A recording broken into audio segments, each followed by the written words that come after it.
445,000 years ago, long before written history, long before the pyramids, long before the first farmer planted the first seed, something landed in the seas of Earth. Not a meteor, not a wave, a ship. And the beings who stepped out of it were not from this world. They called themselves the Anunnaki. They came from a planet most of us have never heard of, Nibiru. And according to 14 ancient tablets dictated by one of their own gods, a being named Enki, they did not come in peace. They did not come for science, and they did not come to enlighten us. They came for one thing: gold. This is the forbidden history the Sumerians wrote down on clay, and the story modern history books refuse to teach. It begins on Nibiru, a planet with a thick atmosphere, an orbit longer than ours, and a king on the throne. Their atmosphere was failing, their world was dying, and their answer, strange as it sounds, was to seed the upper sky with finely powdered gold to repair it. But before they could save their world, they tore it apart with their own hands. Brother turned on brother. The king was killed in a struggle that echoes the oldest story we know, Cain and Abel. A council was called. The killer was not punished. He was given the throne. The new king tried to heal the planet by detonating atomic weapons inside volcanoes. It failed. He was challenged in single combat. He lost. He fled into a spacecraft through the asteroid belt toward a small blue planet covered in snow. That planet was Earth. The defeated king landed first. He found air, he found fish, he found fruit, and most importantly, he found traces of gold. He sent a message back to Nibiru. Send a team. The gold is real. A scout party arrived.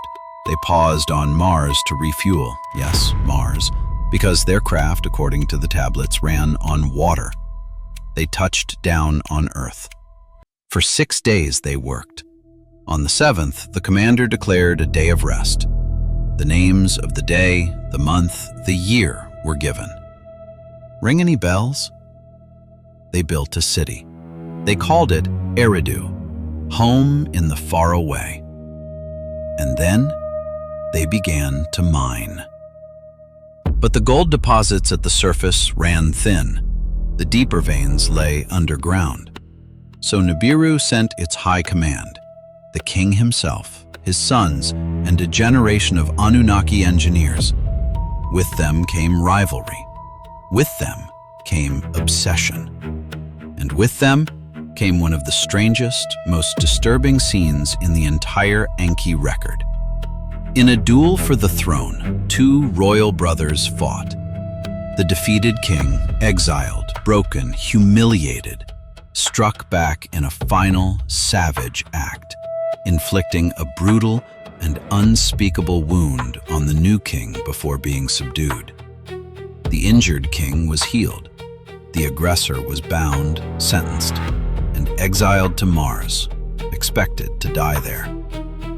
This is the cost the Anunnaki paid for their crown, and we are barely past the surface of the tablets.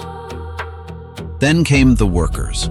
The Igigi, the lower-ranking Anunnaki assigned to the mines, began to revolt. The work was brutal. The shifts were endless.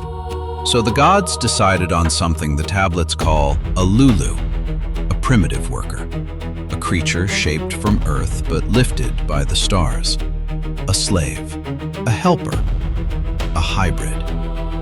After countless failures, deformed births, miscarriages, monstrous experiments that the tablets describe as the origin of dragons, mermaids, and unicorns, they finally succeeded.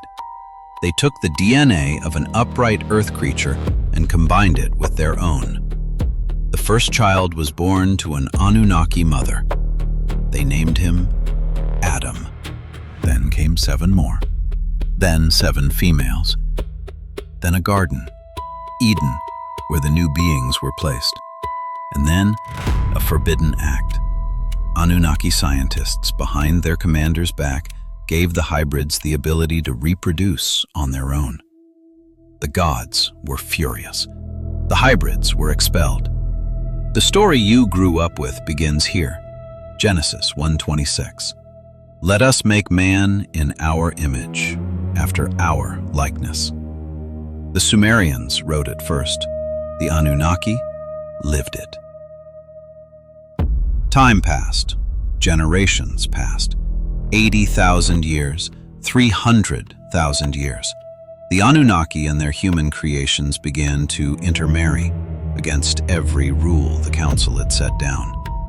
A royal grandson married an earth woman. 200 Igigi watching from Mars did the same, many of them through abduction, not consent. The mission was no longer sacred. It was something else. And then, the savants on Nibiru looked up at the sky and saw what was coming. A great flood. Not magic, not myth. A natural cataclysm, caused by Nibiru itself, sweeping past the Earth on its long orbit, dislodging the southern polar ice, sending a wave that would drown the world. The Anunnaki commander made his choice. Let the humans perish. But his brother, the one who created mankind in the first place, disobeyed one last time. In a dream, he came to a man named Noah. Build a boat, save your family, save the seed of the animals. The flood is coming. You know the rest. When the waters retreated, the Anunnaki returned. Their cities were buried, their landing pads gone. They built new ones in 2 mountains where 2 mountains were needed, and where 2 mountains did not exist, they constructed them. The pyramids of Giza, not tombs. According to the tablets, spaceports. But peace did not last. Brothers turned on brothers again.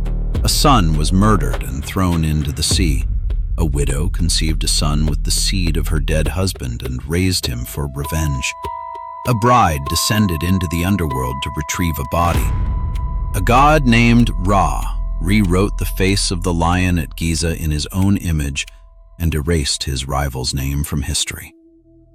And in the final tablet, the 14th, comes the war that ended an age. Weapons of terror. Atomic. Hidden in a cave since the days of the first defeated king, unleashed by a commander who knew exactly where they were buried. An evil dark cloud sweeping the land, a radioactive wind killing gods and men alike. This was 1,736 years after the flood, and the wasteland it left, that, the tablets say, is the same wasteland that still scars the Middle East today. 14 tablets, 14 chapters of a forbidden history. Gold, genetic engineering, atomic war, brothers who became gods and gods who became enemies. A flood that nearly erased us. A creator who saved us anyway. Mainstream archaeology calls it myth. The Sumerians called it memory. So before you scroll, ask yourself one question. What if every religion on Earth is just a fragment of a story the Anunnaki started telling 445,000 years ago?